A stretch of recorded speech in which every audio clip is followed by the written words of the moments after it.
I'm Duncan Elliott. I'm in the middle of a wood and I'm going rocking, which is what I call looking for stone for my sculpture.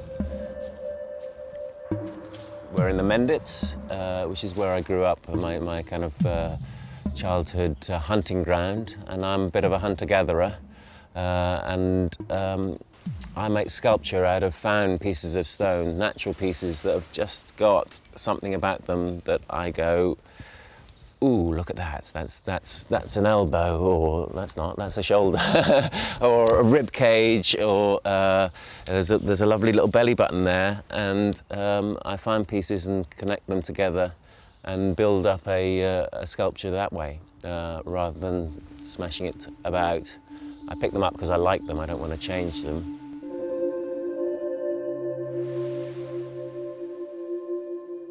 They've got the natural flow. Limestone responds to the water that flows over it, and I'm out looking for my source. Having one of those lovely childhoods where to entertain yourself, you just took yourself up the fields and found something to muck about with. That was quite a lot of riverbank clay and sort of digging that out and making things along the riverbank. And then at a certain stage, I found a beautiful, quite muscular belly button, and one that you just want to put your finger in. And I had the thought, oh, what else is out there? You know, what else can I find? And I think I found a shoulder, and I made a life-size figure, and it became part of my degree show. I was studying fine art up in Leeds, and I lived outside Leeds, and I was dry stone walling in Yorkshire and learning that technique where you pick up a stone and you look at it and you think about its space and the space you've got available, and you flip it over, or you find a spatial relationship to everything else. And so this sort of connecting stones came out of that. It came a sort of like extreme dry stone walling, because I wasn't just connecting the stones, I was also responding to the flow of the form and the animate qualities in them. It wasn't, there was in a period of my life when I was trying lots of different things. I was doing performance art, I was doing some animation and filmmaking and painting. And it wasn't till I lived in Crete for 3 years, making monumental marble sculpture for the Greeks, that I was in this landscape where the stone is just strewn all over.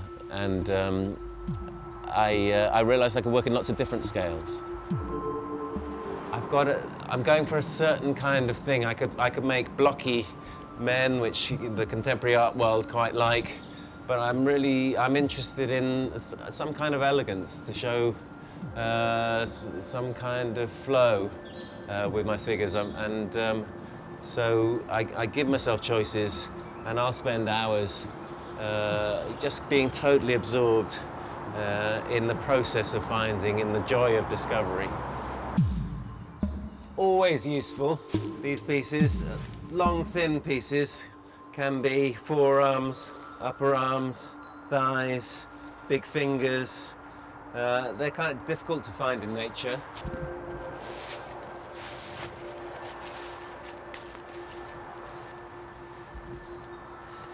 That can be useful. Maybe not in itself, but structurally it can be really useful. It can take you from A to B. I think that's going in the bag for now. Some of the time I'm able to live and work by sculpting. I've had a couple of periods where I've had commissions. I was given the opportunity to make a life-size freestanding stone horse.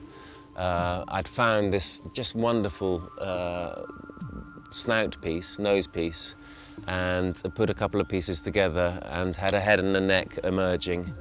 And it was very much sort of loved. And I said, to the sort of interested party that they could have the head at a price, but at slightly more they could. I would go and attempt a full-size horse.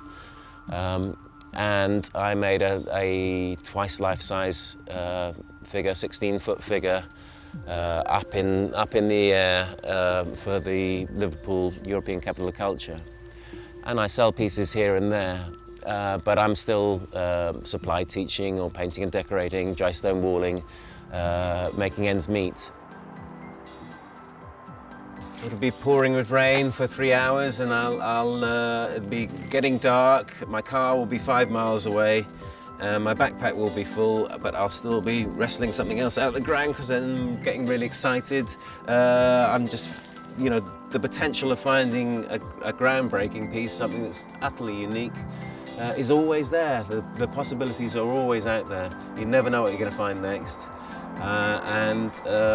Just being really connected to nature and its gifts is just fantastic. Yeah. I feel like I've got a life's work to pursue in this method, and I really need now to make that change so I can be working full time.